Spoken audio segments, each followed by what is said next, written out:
Performance appraisal, देखिए appraisal का मतलब होता है एसेस करना या फिर इवैल्यूएट करना, किसी चीज़ को एसेस करना, इवैल्यूएट करना। परफॉर्मेंस अप्रेजल, तो यहाँ पे क्या मतलब हो गया कि परफॉर्मेंस को इवैल्यूएट करना, परफॉर्मेंस को एसेस करना, किसकी? एम्प्लॉय की। ह्यूमन रिसोर्स मैनेजमेंट आप पढ़ रहे हैं तो यहाँ पे एम्प्लॉय की परफॉर्मेंस को आप क्या करेंगे? इवैल्यूएट करते हैं, मेजर करते हैं। क्यों? देखिए ऑर्गेनाइजेशनल का जो गोल है, ऑर्गेनाइजेशन का जो गोल होता है वो अचीव होना होगा इफिशिएंटली और इफेक्टिवली। वो कब इफिशिएंटली और इफेक्टिवली अचीव होगा? जब ह्यूमन रिसोर्स की जो एम्प्लॉय है उनकी परफॉर्मेंस अच्छी होगी। जब वो अच्छा परफॉर्म करेंगे तो अच्छा जो है ऑर्गेनाइजेशन की गोल जो है वो इफेक्टिवली और एफिशिएंटली अचीव हो जाएगी। क्लियर? तो इसलिए परफॉर्मेंस को पीरियोडिक बेसिस पे जो है अप्रेज किया जाता है, एवेल्युएट किया जाता है ऑर्गेनाइजेशन में। तो परफॉर्मेंस अप्रेजल का मतलब क्या हो गया? Is a regular review of an employee's job performance and contribution to a company. यानी कि एक जो एम्प्लॉय है वो जो है उसके जॉब परफॉर्मेंस क्या है, वो जॉब को अपने टास्क को अच्छे से परफॉर्म कर पा रहा है कि नहीं कर पा रहा है, और उसका कंपनी में क्या कंट्रीब्यूशन है, यानी कंपनी की गोल को अचीव करने के लिए उसका क्या कंट्रीब्यूशन है। इसका जो रेगुलर टाइम पीरियड पे जो है रिव्यू होता है तो उसी को क्या कहते हैं? परफॉर्मेंस अप्रेजल कहते हैं। Companies use performance appraisal to determine which employee have contributed the most to the company's growth, review progress and reward high achieving workers. तो यहाँ पे क्या होता है कि कंपनी जो है परफॉर्मेंस अप्रेजल का यूज करती है इस चीज को जज करने के लिए कि कौन सा एम्प्लॉय है जिसने ज्यादा कंट्रीब्यूट किया है, किसने जिसने अच्छे से अपनी टास्क को परफॉर्म किया है, और उसके बेसिस पे फिर वो रिवॉर्ड को जो है रिवॉर्ड भी देती हैं जो हाई अचीविंग वर्कर्स होते हैं। जैसे कि आप सेल्स में देखते होंगे तो जो वर्कर्स जिस महीने में ज़्यादा सेल्स लाता होता है उसको जो है इंसेंटिव्स मिलता है, उसको जो है टूर पे भेज दिया जाता है, या फिर उसको जो है एक्स्ट्रा जो है मॉनेटरी बेनिफिट मिल जाता है। तो जो परफॉर्मेंस अप्रेजल है वो सिर्फ आपका जॉब परफॉर्मेंस नहीं बताएगा कि एम्प्लॉय की क्या परफॉर्मेंस है, बल्कि आपको क्या रिवॉर्ड देना है, क्या इंसेंटिव देना है, क्या मॉनेटरी या फिर नॉन मॉनेटरी बेनिफिट देना है, वो भी जो है उसको भी डिसाइड करने में परफॉर्मेंस अप्रेजल हेल्पफुल होता है। तो ट्रेनिंग देना है या डेवलपमेंट करना है या फिर आपको डिमोट कर देना है, फिर रिट्रेंच कर देना है, ये सब चीज़ें किस पे डिपेंड करती हैं? एम्प्लॉय की परफॉर्मेंस पे। और ये पता कैसे चलेगा? परफॉर्मेंस अप्रेजल के थ्रू पता चलता है। तो परफॉर्मेंस अप्रेजल को डिफाइन किया है फ्लिपो ने। According to Flippo, performance appraisal is defined as a systematic, periodic, and so far as humanly possible, an impartial rating of an employee's excellence in matters pertaining to his present job and to his potentialities for a better job। यानी कि किसी employ की क्या एक्सीलेंसीज है उसकी job को perform करने में, और उसकी क्या पोटेंशियलिटीज है उसके अंदर, उस चीज़ को जज करना, उस चीज़ को जो है पीरियडिकली अप्रेज करना, इवेल्युएट करना, बिना किसी पार्शियलिटी के ही क्या कहलाता है? परफॉर्मेंस अप्रेजल कहलाता है। क्लियर? तो परफॉर्मेंस अप्रेजल का ओवरऑल एक ही मतलब है कि यहाँ पे जो एम्प्लॉय की परफॉर्मेंस होती है कि वो अपनी जॉब को कैसे परफॉर्म कर रहा है, कैसे परफॉर्म नहीं कर रहा, उस चीज़ को इवैल्यूएट करना ही परफॉर्मेंस अप्रेजल कहलाता है। तो फीचर्स क्या हो सकते हैं परफॉर्मेंस अप्रेजल के? पहला चीज़ ऑर्गेनाइज्ड प्रोसेस है, यानी यहाँ पे ऐसे नहीं कि कैसे भी परफॉर्मेंस अप्रेजल हो रहा है। यहाँ पे पहले एक स्टैंडर्ड डिसाइड किया जाता है, फिर उसके बाद जो है एम्प्लॉय की परफॉर्मेंस को मेजर किया जाता है, उस परफॉर्मेंस को जो मेजर किया है उसको आप जो है एक्चुअल स्टैंडर्ड से कंपेयर करते हैं, और उसके बाद जो भी डिफरेंसेज आते हैं उसके अकॉर्डिंग उसको फीडबैक देते हैं, ट्रेनिंग देंगे, डेवलपमेंट करेंगे, या फिर उसको डिमोट करेंगे या प्रमोट करेंगे। मॉनेटरी नॉन मॉनेटरी बेनिफिट जो भी देना होगा वो उसके बेसिस पे डिसाइड होता है। क्लियर? थी? ऑर्गेनाइज्ड प्रोसेस है, इवैल्यूएटिंग प्रोसेस। बट ऑब्वियसली बात है यहाँ पे क्या हो रहा है कि यहाँ पे एम्प्लॉय की जॉब परफॉर्मेंस को आप इवैल्यूएट कर रहे हो, यानी कि एसेस कर रहे हो, तो इसीलिए क्या हो गया? ये इवैल्यूएटिंग प्रोसेस है। पीरियोडिक प्रोसेस है, क्यों? क्योंकि यहाँ पे एक बार आप परफॉर्मेंस अप्रेजल कर लिए उसके बाद छोड़ दिए, ऐसा नहीं। यहाँ पे हर साल हर 6 महीने पे जो है यहाँ पे आप जो है परफॉर्मेंस अप्रेजल एम्प्लॉय का होता रहता है। फ्यूचरिस्टिक है, फ्यूचरिस्टिक क्यों? क्योंकि यहाँ पे फ्यूचर का सोच के जो है यहाँ पे अप्रेजल किया जाता है कि अगर आपकी परफॉर्मेंस अच्छी नहीं रही तो आगे नुकसान हो सकता है, तो इसलिए अभी आपकी परफॉर्मेंस को मेजर करके आपको उसके अकॉर्डिंग ट्रेनिंग या डेवलपमेंट करके आपकी परफॉर्मेंस को और इंप्रूव करना जरूरी होता है। फ्यूचरिस्टिक होता है। Identify employee potentialities, performance appraisal के जरिए बहुत सारे ऐसे पोटेंशियलिटीज होती हैं एम्प्लॉय के अंदर जो उसको नहीं पता होती या फिर जो ऑर्गेनाइजेशन को नहीं पता होती, वो आप जो है आइडेंटिफाई कर सकते हैं और उसका यूटिलाइजेशन कर सकते हैं ऑर्गेनाइजेशन की गोल को अचीव करने में। डेवलप एम्प्लॉय, बट ऑब्वियसली बात है कि जब परफॉर्मेंस अप्रेजल करोगे तो उसके अंदर जो भी कमियां होंगी वो पता चलेंगी, और जब कमियां पता चलेंगी तो आप उसको जो है फर्दर ट्रेनिंग और डेवलपमेंट प्रोवाइड कर सकते हैं, जिससे कि उसकी कैपेबिलिटी और इनहेंस होगी, उसकी नॉलेज स्किल्स इंप्रूव हो सकती है। क्लियर? तो बात कर लें पर्पज की कि परफॉर्मेंस अप्रेजल का पर्पज क्या है, तो अभी तक आप समझ ही गए होंगे कि पर्पज क्या है। तो प्रोवाइडिंग फीडबैक, यानी कि जब आप एम्प्लॉय की परफॉर्मेंस को यहाँ पे इवैल्यूएट करेंगे तो आप फीडबैक प्रोवाइड करेंगे, एम्प्लॉय को तो प्रोवाइड करेंगे, साथ ही साथ मैनेजमेंट को भी प्रोवाइड करेंगे, जिससे कि मैनेजमेंट जो है वो डिसीजन मेकिंग कर सके कि ट्रेनिंग देनी है, डेवलपमेंट करना है या फिर डिमोट करना है, फिर प्रमोट करना है। तो फीडबैक यहाँ पे आप देते हो मैनेजमेंट को भी और एम्प्लॉय को भी। Facilitating promotion and down sizing, but obviously जब फीडबैक देंगे तो आपको प्रमोशन देना है एम्प्लॉय को या फिर उसको डाउन साइज करना है, ये डिपेंड करता है, इस पे जो है डिसीजन मेकिंग लिया जा सकता है on the basis of performance appraisal. Motivating superior performance, यानी कि एम्प्लॉय की परफॉर्मेंस को जज करने के बाद आप उसको मोटिवेट कर सकते हैं। कोई एम्प्लॉय है जो अच्छा परफॉर्म कर रहा है तो आप उसको जो है मॉनेटरी बेनिफिट या नॉन मॉनेटरी बेनिफिट देकर आप उसको मोटिवेट कर सकते हैं। वहीं पे कोई एम्प्लॉय जो अच्छा परफॉर्म नहीं कर पा रहा है लेकिन उसको एफर्ट लगा रहा है तो भी उसको जो है मोटिवेट कर सकते हैं ट्रेनिंग या डेवलपमेंट का अरेंजमेंट करवा के। सेटिंग एंड मेजरिंग गोल्स, तो यहाँ पे जो है परफॉर्मेंस अप्रेजल में आप जो है गोल्स को सेट कर सकते हो और उसके अकॉर्डिंग उसको मेजर कर सकते हो। डिटरमाइन कंपनसेशन, कि इस एम्प्लॉय को क्या कंपनसेशन देना है, क्या बेनिफिट देना है, वो भी जो है परफॉर्मेंस अप्रेजल पे डिपेंड करती है। आप जो अच्छा परफॉर्म कर रहा है उसको आप इंसेंटिव दे सकते हो, जो खराब परफॉर्म कर रहा है उसको जो है उसके इंसेंटिव्स डिडक्ट कर सकते हो, माइनस कर सकते हो, या फिर जो फ्रिंज बेनिफिट्स होती हैं उसको आप लेस कर सकते हो। काउंसलिंग पुअर परफॉर्मर्स, जो भी पुअर परफॉर्मेंस होते हैं उनको जो है आप काउंसलिंग प्रोवाइड कर सकते हो, साइकोलॉजिस्ट को बुला सकते हो, या फिर जो है आप ट्रेनिंग प्रोवाइड कर सकते हो। डिटरमाइनिंग ट्रेनिंग एंड डेवलपमेंट, यानी कि किसको क्या ट्रेनिंग देनी है, क्या डेवलपमेंट करना है, ये जो है आप डिटरमाइन कर सकते हो किसके बेसिस पे, परफॉर्मेंस अप्रेजल के बेसिस पे।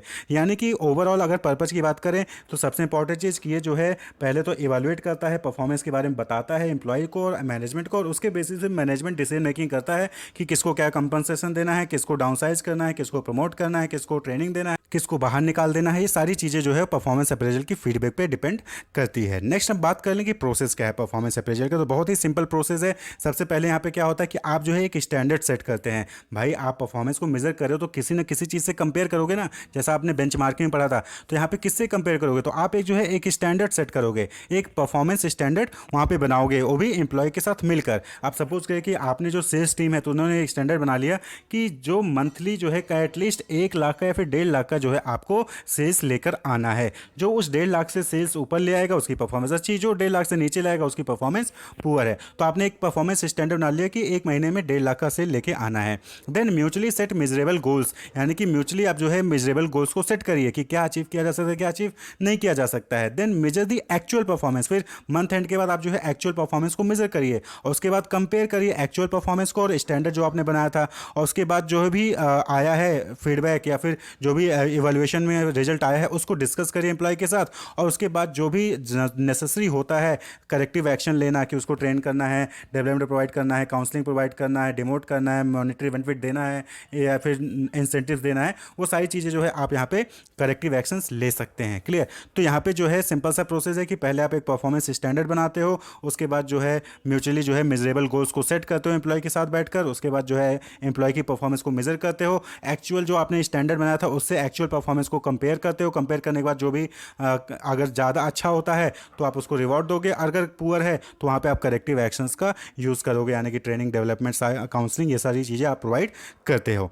तो जब परफॉर्मेंस अप्रेजल होता है ना तो वहाँ पे कुछ एरर्स भी आ जाते हैं, जैसे कि जो परफॉर्मेंस अप्रेजल कर रहा होता है वो क्या है, वो ह्यूमन बीइंग ही तो है। अब सपोज करें कि मैं जो है परफॉर्मेंस अप्रेजल कर रहा हूँ 4 लोगों का, तो हो सकता है कि 4 लोगों का जो परफॉर्मेंस अप्रेजल कर रहा हूँ उसमें कुछ ना कुछ मैं एरर शो कर दूँ। हो सकता है कि एक स्टूडेंट आया सामने से और मैंने उसको देखा कि वो वेल ड्रेस्ड है तो मुझे लगा कि ये अच्छा ही होगा, ये अच्छा परफॉर्म करेगा, तो ऐसा नहीं है ना। इसको क्या कहते हैं, फर्स्ट इंप्रेशन एरर। पहला इंप्रेशन अच्छा लग गया तो हमने ये जज कर लिया कि वो अच्छा ही होगा, तो ये एरर है। तो इसलिए जो है बहुत सारे टाइप के एरर्स हो सकते हैं जब भी परफॉर्मेंस अप्रेजल होता है, वो भी बाय ह्यूमन। तो पॉसिबल एरर्स क्या क्या हो सकते हैं, पहला तो रेटिंग एरर है। रेटिंग एरर है कि जब आप रेट कर रहे होता है, यानी कि जो परफॉर्मेंस अप्रेजल कर रहा है उसकी तरफ से कुछ ना कुछ एरर्स आ जाते हैं, जैसे कि फर्स्ट इंप्रेशन एरर। यहाँ पे क्या हुआ कि किसी एम्प्लॉय को आपने देखा वो वेल ड्रेस लग रहा है, अच्छी इंग्लिश बोल रहा है, तो आपको लगा कि वो अच्छा परफॉर्म करेगा और आपने उसको जो है रेटिंग अच्छी दे दी थी। ये फर्स्ट इंप्रेशन एरर है। हो सकता है कि देखने में अच्छा हो, बोलने में अच्छा हो, लेकिन वर्क परफॉर्मेंस उसकी पुअर हो। दूसरा है हेलो इफेक्ट। हेलो इफेक्ट यहाँ पे भी क्या हो गया कि किसी एक कैरेक्टरिस्टिक्स के बेसिस पे आप जो उसको जज कर रहे हो, यानी कि कोई एम्प्लॉय है वो सुबह जल्दी आता था और शाम को लेट जाता था, तो आपने सोचा कि ये अच्छा वर्कर है, बहुत हार्ड वर्कर है, और उसके बेसिस पे आपने उसे अच्छा रेट कर दिया। तो ऐसा नहीं होना चाहिए, हेलो इफेक्ट। ठीक है। स्ट्रिक्टनेस और लीनियंसी, बहुत बार ऐसा होता है कि जो रेटर होता है वो किसी के साथ ज़्यादा स्ट्रिक्ट हो जाता है और किसी के ज़्यादा लीनियंट हो जाता है, तो इस केस में भी जो है कहीं ना कहीं वहाँ पे बायसनेस आ जाती है। रिसेंसी बायस। रिसेंसी बायस में क्या होता है कि भी हाल ही में कुछ एम्प्लॉय ने अच्छा परफॉर्म किया था और पहले उन्होंने क्या परफॉर्म किया उसको आपने देखा नहीं, हाल ही में में उन्होंने अच्छा परफॉर्म किया था तो उनकी परफॉर्मेंस को आपने जो है अच्छा कर दिया। वहीं पे जिसने पहले बहुत अच्छा परफॉर्म किया था और अभी गलती हुई थी, उससे गलती हुई थी और भी बाय मिस्टेक गलती हुई थी, लेकिन उसको आपने रेट कर दिया कम, तो इससे क्या ये रिसेंसी बायस होती है, ये भी एरर हो जाता है। स्टीरियो टाइपिंग क्या है कि कोई पर्सन है बहुत अच्छा परफॉर्म करता था लेकिन वो उस ग्रुप में बिलोंग करता है जो ग्रुप वो का बेकार है, यानी कि जो ग्रुप जो है उसकी परफॉर्मेंस अच्छी नहीं है, एज अ ग्रुप परफॉर्मेंस उसकी अच्छी नहीं है, लेकिन एज ए इंडिविजुअल उसकी परफॉर्मेंस बहुत अच्छी है, लेकिन वो उस ग्रुप से बिलोंग करता था, इसलिए आपने उसकी परफॉर्मेंस को भी क्या किया, कम जज कर दिया या फिर कम रेट कर दिया। तो ये जो है स्टीरियोटाइपिंग एरर हो जाता है। सिमिलर टू मी इफेक्ट, बहुत बार ऐसा होता है कि अच्छा तुम तो मेरे एरिया से हो, अच्छा तुम तो सेम कॉलेज से हो तो मैं तुमको ज़्यादा नंबर दे देता हूँ, अच्छा तुम उस साइड से हो वहाँ वाले तो गंदे लोग होते हैं मैं तुमको कम नंबर दे देता हूँ। तो इस तरीके से भी जो है वहाँ पे एरर्स हो जाता है कि जो मेरे जैसा है मैं उसको अच्छा दे दूंगा, जो मेरे जैसा नहीं है मैं उसको कम नंबर दूंगा। तो ये जो है रेटिंग एरर हो जाता है। इसके अलावा पुअर रेटिंग स्केल, यानी कि जो आप रेटिंग स्केल यूज़ कर रहे हो वो पुअर हो सकता है, एम्बिगुअस क्वेश्चंस हो सकते हैं वहाँ पे, क्लियर। और इसके बाद लैक ऑफ रेटर अवेयरनेस, यानी कि रेटर की अवेयरनेस जो है वो जो परफॉर्मेंस अप्रेजल कर रहा है उसको नहीं होती है। तो इस केस में भी जो है यहाँ पे एरर आ जाता है किसमें, परफॉर्मेंस अप्रेजल में, क्लियर। तो इन सारी चीज़ों को आपको ध्यान में रखना होता है जब भी परफॉर्मेंस अप्रेजल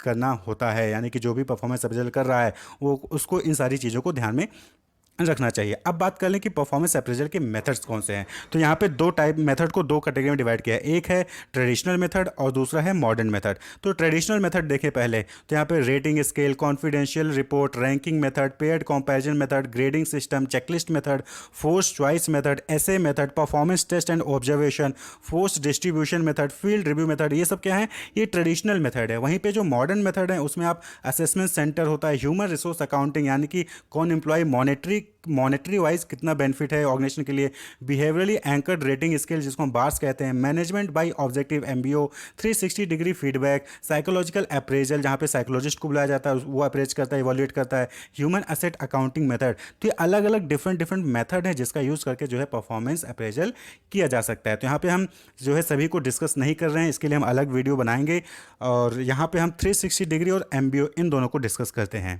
तो सबसे पहले आता है 360 डिग्री अप्रोच है, 360 डिग्री परफॉर्मेंस अप्रेजल। यहाँ पे 360 डिग्री का होता है पूरा सर्कल, यानी कि ऊपर नीचे आगे दाएं बाएं हर जगह से जब आपको मेजर किया जाता है तो उसको कहते हैं 360 डिग्री अप्रेजल। तो किसी भी ऑर्गेनाइजेशन में किसी भी एम्प्लॉय को अगर आपको मेजर करना है तो उस एम्प्लॉय की 360 डिग्री क्या होगा, यानी कि उस एम्प्लॉय का सुपीरियर, उस एम्प्लॉय का जो है साथ में काम करने वाले कलीग्स और जो है पार्टनर हो गए, पीयर्स हो गए, उसके नीचे काम करने वाले सबॉर्डिनेट्स, कस्टमर्स हो गए, जो है सप्लायर हो गए, इन सबसे जो है आप डेटा कलेक्ट कर सकते हो, उसका अप्रेज करते हो। तो सिस्टम और process in which employ receive confidential anonymous feedback from the people who work around them. तो यहाँ पे क्या होता है 360 डिग्री अप्रोच में, हम जिस भी एम्प्लॉय का जो परफॉर्मेंस अप्रेजल कर रहे हैं हम उसके चारों तरफ से जो लोग उसके साथ काम करते हैं उनसे जो है एक तरीके से कॉन्फिडेंशियल और एनोनिमस फीडबैक हम उस एम्प्लॉय के बारे में लेते हैं, उसकी परफॉर्मेंस के बारे में लेते हैं, उसके बिहेवियर के बारे में डेटा कलेक्ट किया जाता है। मेजर बिहेवियर एंड कॉम्पिटेंसीज, तो हम इसमें जो 360 डिग्री अप्रोच है उसका यूज़ करके हम क्या कर रहे हैं, बिहेवियर और कॉम्पिटेंसीज को मेजर करते हैं। Also known as multi source feedback और फुल सर्कल फीडबैक और ग्रुप परफॉर्मेंस रिव्यू। तो इसको हम क्या कहते हैं, multi source feedback. Multi source क्यों, क्योंकि अलग अलग लोगों से हम डेटा कलेक्ट करें, superior, subordinate, employee, peer, supplier, customer, इन सबसे। फुल सर्कल फीडबैक 360 डिग्री यानी कि फुल सर्कल हो गया, या फिर ग्रुप परफॉर्मेंस रिव्यू यानी कि ग्रुप ऑफ पीपल होते हैं जो कि डेटा देते हैं किसी भी एम्प्लॉय की बिहेवियर, उसके कॉम्पिटेंसीज के बारे में। तो ये परफॉर्मेंस 360 डिग्री परफॉर्मेंस अप्रेजल करता है। तो यहाँ पे क्या क्या इंक्लूड्स हो गए, सेल्फ, यानी कि एक तो एम्प्लॉय से खुद ही जो है डेटा लिया जाता है कि एम्प्लॉय अपने बारे में क्या कहता है, अपने परफॉर्मेंस को क्या हो, अपने परफॉर्मेंस को कैसे वो रेट करता है, सेल्फ असेसमेंट हो गया। सुपीरियर हो गए जो उसके बॉस होते हैं उनसे डेटा कलेक्ट किया जाता है। सबऑर्डिनेट्स यानी कि जो उसके नीचे काम कर रहे हैं उनसे डेटा कलेक्ट किया जाता है, उसकी परफॉर्मेंस, उसकी कंपिटेंसी, उसके बिहेवियर के बारे में। पीयर्स यानी उनके साथ उसके सेम लेवल पे जो काम कर रहे हैं उनसे डेटा लिया जाता है। कस्टमर्स जिन भी कस्टमर्स को डील कर रहे हैं उनसे उसकी परफॉर्मेंस बिहेवियर के बारे में पूछा जाता है। और सप्लायर्स, जो भी सप्लायर्स हैं, जो भी रॉ मटेरियल सप्लाई कर रहे हैं, फिर कोई और सोर्सेज हैं जो सप्लाई कर रहे हैं, उनसे भी फीडबैक लिया जाता है पर्टिकुलर एम्प्लॉय का। तो ये जो है जब आप इन सभी से आप डेटा कलेक्ट करते हो किसी भी एम्प्लॉय के बिहेवियर कॉम्पिटेंसी से, तो इसी को क्या कहते हैं 360 डिग्री परफॉर्मेंस अप्रेजल। यहाँ पे आप परफॉर्मेंस को मेजर कर रहे हो लेकिन एम्प्लॉय से तो पूछ ही रहे हो, साथ ही साथ बाकी लोगों के साथ जो भी उसके साथ काम कर रहे हैं उन लोगों से भी डेटा कलेक्ट करते हो उसके बिहेवियर और उसकी कॉम्पिटेंसीज के बारे में। तो दैट इज 360 डिग्री। तो यहाँ पे देखिए आप फिगर में देख सकते हैं एम्प्लॉय है, एम्प्लॉय तो खुद तो असेस करता ही है, साथ ही साथ उसका superior, customer, peer, supplier, subordinate, supplier, peer, customer, हर तरफ से जो भी लोग इसके साथ इन्वॉल्व होते हैं सभी से डेटा एक तरीके से लिया जाता है। तो दैट इज़ 360 डिग्री अप्रोच। अब बात कर लें कि जो है इसके क्या प्रोसेस है 360 डिग्री अप्रोचल का प्रोसेस। तो सबसे पहले एसएससीज इनवाइट्स रिस्पोंडेंट्स, यानी कि जो एसएस कर रहा है, जो 360 डिग्री अप्रोच का यूज़ करके किसी भी एम्प्लॉय की परफॉर्मेंस को अप्रोच कर रहा है, वो क्या करता है, एप्लीकेशन इनवाइट्स रिस्पोंडेंट, यानी कि रिस्पोंडेंट्स को इनवाइट करता है, यानी कि आप जो है इस एम्प्लॉय का जो है असेसमेंट होना है, आप जो है आइए और इसका फीडबैक दीजिए। तो उसके बाद क्या होता है, रिस्पोंडेंट सबमिट देयर असेसमेंट, यानी कि जो रिस्पोंडेंट्स होते हैं वो अपना असेसमेंट सबमिट करते हैं। वो क्वेश्चनियर हो गया, कोई चेक बॉक्स हो गया, फिर डिस्क्रिप्टिव टाइप के क्वेश्चंस हो गया, इंटरव्यू हो गया, अलग अलग मेथड से जो है रिस्पॉन्सेज लिए जा सकते हैं। तो जो एसएससी है वो रिस्पोंडेंट्स को इनवाइट करता है, रिस्पोंडेंट्स अपने जो भी असेसमेंट होता है वो सबमिट कर देते हैं। उसके बाद जो है एसएससी सबमिट सेल्फ असेसमेंट, जो एसएससी होता है वो खुद का भी जो है अपना असेसमेंट जो है एम्प्लॉय को मतलब कि सबमिट करता है एम्प्लॉय के बारे में। फिर final report is generated and downloaded as PDF. फिर जो फाइनल जो भी रिपोर्ट होता है वो जनरेट होता है, उसको सेव किया जाता है। Then review and feedback by mentor या ट्रेनर, उसके बाद जो है रिव्यू लिया जाता है या फिर फीडबैक जो है एम्प्लॉय को दिया जाता है कि आपकी परफॉर्मेंस कैसी है, कैसा बिहेवियर है, कैसा क्या क्या कंपिटेंसीज है आपके अंदर। तो that is 360 degree approach feedback performance appraisal process. तो सबसे पहले एसएससी जो है रिस्पोंडेंट्स को इन्वाइट करेगा, रिस्पोंडेंट्स अपने असेसमेंट को सबमिट करेंगे। जो एसएससी है वो भी जो है असेसमेंट सबमिट करेगा, एम्प्लॉय को अपना तो दिया ही जाएगा, साथ ही साथ फाइनल रिपोर्ट बनेगा, फाइनल रिपोर्ट के बाद उसको रिव्यू किया जाएगा और फीडबैक जो है एम्प्लॉय को दिया जाता है। तो ये 360 डिग्री का पूरा प्रोसेस होता है। नेक्स्ट है 360 डिग्री में कि एडवांटेज क्या है इसका।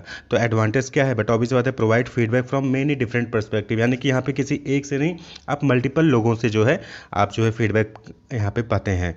तो ये एडवांटेज हो गया। आइडेंटिफाइज डेवलपमेंट अपॉर्चुनिटी, यानी कि कहाँ पे किस सेक्टर में आप जो है किस एरिया में डेवलपमेंट हो सकता है एम्प्लॉय का, उसको आइडेंटिफाई करने में हेल्प करता है 360 degree approach. Focus on core कम्पिटेंसीज, यानी कि क्या कोर कम्पिटेंसीज हैं एम्प्लॉय की, उस पर फोकस किया जाता है। इनेबल सेल्फ इवेल्युएशन, यहाँ पे सेल्फ इवेल्युएशन भी इनेबल करता है कि आप जो है अपने आप का इवेल्युएशन भी कर सकते हैं 360 डिग्री अप्रोच का यूज़ करके। डिसएडवांटेजेस क्या है बात करें तो यहाँ पे देखिए, एक तो जाहिर सी बात है कि जब आप दूसरे लोगों से ले रहे हो तो ऑनेस्ट रिव्यू होगा कि नहीं होगा ये डिपेंड नहीं करता है। Feedback may not be totally honest, नहीं हो सकता है कि आपके राइवलरी हो या फिर आपसे जेलस की भावना हो या फिर आपके रिलेशन किसी से अच्छी नहीं हो तो आपके बारे में नेगेटिव फीडबैक ही देगा।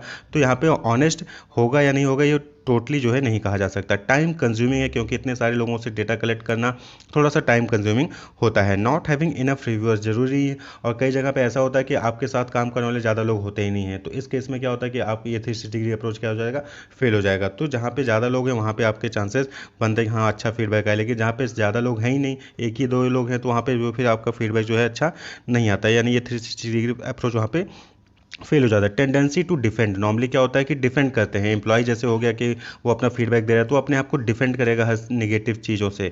तो ये भी डिसएडवांटेज है यहाँ पे कि हम जो भी आंसर्स देते हैं, फीडबैक देते हैं, उसमें डिफेंडेबल जो है टाइप का रिव्यू दे रहे हैं, तो उससे हम सही से बिहेवियर को या फिर कॉम्पिटेंसेस को जज नहीं कर पाते हैं। तो ये भी डिसएडवांटेज हो गया। पॉसिबिलिटीज़ ऑफ कॉन्फ्लिक्ट, अब यहाँ पे कॉन्फ्लिक्ट भी हो सकता है। अब हमको पता चला कि जो है हमारी कॉन्फ्लिक्ट से हम इससे बात नहीं कर रहे हैं या फिर हमारे जो भी अंदर से कॉन्फ्लिक्ट से मनमिटाव हैं, तो उसके चक्कर में हमने उसको गलत फीडबैक भी दे दिया, या फिर हमने फीडबैक दिया, बाद में तो जाके हमारा रिव्यू खराब आया तो हम बाद में उससे जो है कॉन्फ्लिक्ट आता है, अच्छा तुमने खराब दिया था, तो कॉन्फ्लिक्ट जो है यहाँ पे जनरेट हो जाता है। तो 360 डिग्री में ये कुछ एडवांटेज भी हैं तो कहीं पे डिसएडवांटेज भी हैं। नेक्स्ट टॉपिक है एमबीओ, यानी कि मैनेजमेंट बाय ऑब्जेक्टिव। यहाँ पे क्या है कि आप ऑब्जेक्टिव यानी कि टास्क यानी कि गोल के बेसिस पे आप मैनेजमेंट कर रहे हो। The process of setting objective in the organisation to give a sense of direction to the employ. तो यहाँ पे आप जो परफॉर्मेंस को कैसे मैनेज कर रहे हो, उसको टास्क देके आपने टास्क दे दिया कि आपको वो गोल अचीव करना है, अब आप परफॉर्मेंस अपने सारे उसके ऊपर लगा दोगे उस टास्क को अचीव करने के लिए। तो परफॉर्मेंस मैनेजमेंट। अब अगर आप तो कोई टास्क ही नहीं पता है, आपको कोई गोल ही नहीं पता है, आपके अंदर कितनी भी कैपेसिटी होगी, परफॉर्मेंस होगी, आप कहाँ लगाओगे, नहीं लगा सकते। लेकिन जब आपको पता होगा कि हाँ वो गोल अचीव करना है, वो ऑब्जेक्टिव अचीव करना है, तो अपनी परफॉर्मेंस को आप जो भी कैपेबिलिटीज है उसका यूटिलाइज करोगे उस गोल को अचीव करने के लिए। तो ये भी क्या है, परफॉर्मेंस को मैनेज करने का तरीका है। Improve the performance of an organisation by clearly defining objective that are agreed by both management and employ. तो यहाँ पे क्या होता है कि जो भी ऑर्गेनाइजेशन की गोल्स होते हैं, ऑब्जेक्टिव होते हैं, उसको क्लियरली डिफाइन करके हम परफॉर्मेंस को इम्प्रूव करते हैं। और वो भी गोल और जो ऑब्जेक्टिव होते हैं वो एम्प्लॉय और मैनेजमेंट दोनों द्वारा डिस्कस किए गए होते हैं। तो यहाँ पे परफॉर्मेंस को हम कैसे मैनेज कर रहे हैं, गोल को आइडेंटिफाई करके उसको गोल को बता के उसके बाद उसकी परफॉर्मेंस सारी की होगी उस गोल को अचीव करने के लिए। Defining roles and responsibilities for the employees, तो एमबीओ में मेन मोटिव क्या होता है कि यहाँ पे रोल और रिस्पॉन्सिबिलिटीज को अच्छे से डिफाइन करते हैं, गोल को आइडेंटिफाई करते हैं, गोल को डिफाइन करते हैं, जिससे कि वो अपनी परफॉर्मेंस का यूज़ करके उसको अचीव करे। Guides the employees to deliver their level best and achieve the target within the splitted time frame. तो यहाँ पे एमबीओ में क्या होता है कि एम्प्लॉय को गाइड किया जाता है कि वो अपने बेस्ट लेवल जो है यूज़ करें, डिलीवर करें और टारगेट को अचीव करें, जो भी गिवन टाइम पीरियड है उस टाइम पीरियड में ही उस टारगेट को अचीव करें। तो एमबीओ जो कर ले जाता है वो परफॉर्मेंस अच्छी परफॉर्मेंस होगी, जो नहीं कर पाया उसकी परफॉर्मेंस कहीं ना कहीं पुअर थी। Concept given by Peter F Drucker in 1954 in the book the practice of management. तो एमबीओ का जो अप्रोच है, ये कॉन्सेप्ट दिया गया था पीटर एफ ड्रकर द्वारा 1954 में प्रैक्टिस ऑफ मैनेजमेंट में ये दिया गया था। Focus is on defining objective, यहाँ पे फोकस किस पे होता है, ऑब्जेक्टिव को डिफाइन करने में। भाई जब सभी के ऑब्जेक्टिव पता होंगे, सभी की रोल रिस्पॉन्सिबिलिटीज क्लियर होंगे, गोल्स क्लियर होंगे, तो सब अपनी परफॉर्मेंस, अपनी कैपेबिलिटी उस गोल को अचीव करने में लगाएंगे। जब किसी को पता ही नहीं होगा कि आपका ऑब्जेक्टिव क्या, आपका गोल क्या है, तो वो क्या परफॉर्म करेगा, कुछ नहीं करेगा। तो यहाँ पे परफॉर्मेंस मैनेजमेंट नहीं हो पाता है। लेकिन सभी को पता है कि उसके गोल क्या है, उसके ऑब्जेक्टिव क्या है, तो अपनी परफॉर्मेंस को वहाँ पर, कैपेबिलिटीज़ को, अपनी परफॉर्मेंस को वहाँ पे लगाएगा, गोल को अचीव करने में लगाएगा, तो परफॉर्मेंस मैनेजमेंट ऑटोमेटिक हो जाता है। तो एमबीओ मैनेजमेंट बाय ऑब्जेक्टिव। तो यहाँ पे बात करें एमबीओ में, तो it helps the employ to understand their duties and work place. तो वर्क प्लेस में क्या ड्यूटीज़ हैं, एम्प्लॉय को हेल्प करता है समझने में। KRAs are designed for each employee as per their interest, specialization and educational qualification। तो KRA हमने यूनिट 1 में डिस्कस किया है कि रिजल्ट एरिया, तो ये हेल्प करता है एम्प्लॉय को इंटरेस्ट, स्पेशलाइजेशन और उसके एजुकेशन क्वालिफिकेशन के बेसिस पे डिज़ाइन करने में। The employees are clear as to what is expected outcome. Employ को ये चीज़ पता होती है मैनेजमेंट बाय ऑब्जेक्टिव में कि उनको क्या अचीव करना है, क्या एक्सपेक्ट किया जा रहा है, मैनेजमेंट उनसे क्या एक्सपेक्ट कर रहा है कि उनको क्या पाना है। लीड्स टू सेटिस्फाई एम्प्लॉय, और इससे क्या होता है, सेटिस्फैक्शन एम्प्लॉय का बढ़ता है। It avoids job mismatch and unnecessary confusion, और ये जॉब मिसमैच को रिमूव करता है और कोई भी कन्फ्यूजन को नहीं रहने देता है। नहीं तो आए दिन होता है कि भाई किसकी जॉब है, किसको ये काम कौन करेगा, ये काम कौन करेगा, और इस चक्कर में कोई करता ही नहीं है। तो जब क्लियरली सारी चीज़ें डिफाइन होगी तो कोई भी मिसमैच नहीं होगा, कोई भी अननेसेसरी कन्फ्यूजन नहीं होगा। The MBO process sets a benchmark for every employ. MBO से क्या होता है, एक बेंचमार्क बन जाता है कि आपको ये अचीव करना है और आपको अचीव करना है, तो एक बेंचमार्क बन गया। अब वहाँ तक आप अपनी परफॉर्मेंस का यूज़ करके उसको अचीव करिए। The superior set target for each of team member, each employ is given A list of specific task. तो जो सुपीरियर होता है वो टारगेट सेट करता है और सभी एम्प्लॉयज़ को एक लिस्ट दे जाता है कि आपके ये टास्क हैं, आपको उसको अचीव करना है। और इन टोटल हम पूरे ऑब्जेक्टिव, जो हमारा ऑर्गेनाइजेशन का ऑब्जेक्टिव होता है, उसको अचीव कर लेते हैं। नेक्स्ट है प्रोसेस ऑफ एमबीओ। तो आप यहाँ पे देख रहे हैं कि एमबीओ का प्रोसेस क्या है। तो बट ऑब्वियसली पहले आप ऑर्गेनाइजेशन की गोल को डिफाइन करेंगे, उसके बाद एम्प्लॉय के ऑब्जेक्टिव को, जो स्पेसिफिक एम्प्लॉय हैं उनके ऑब्जेक्टिव को डिफाइन करेंगे, प्रोग्रेस को मॉनिटर करेंगे, यानी कि वो ऑब्जेक्टिव अचीव कर रहे हैं, कितना कर रहे हैं, कितना कर पाए हैं, सही से कर पा रहे हैं कि नहीं कर पा रहे हैं। परफॉर्मेंस को इवैल्यूएट करेंगे, फीडबैक देंगे और फिर परफॉर्मेंस अप्रेजल करेंगे। और अगर कोई भी क्या कहते हैं कि गैप रह जाता है तो फिर से आप जो है ऑर्गेनाइजेशन गोल को डिफाइन करके उसके एम्प्लॉय को स्पेसिफिक टास्क देते हो। सर्कल जो है, प्रोसेस जो है कंटिन्यूस चलता रहता है। तो MBO management by objective, organisation के गोल को डिफाइन करना, एम्प्लॉय के ऑब्जेक्टिव को डिफाइन करना, प्रोग्रेस को मॉनिटर करना, परफॉर्मेंस को इवैल्यूएट करना, फीडबैक देना, परफॉर्मेंस अप्रेजल करना, फिर से जो है ऑर्गेनाइजेशन गोल को डिफाइन करके एम्प्लॉय के टास्क को जो है सेट करते रहना, वो मॉनिटर करते रहना। तो ये प्रोसेस चलता रहता है। तो that is process of MBO.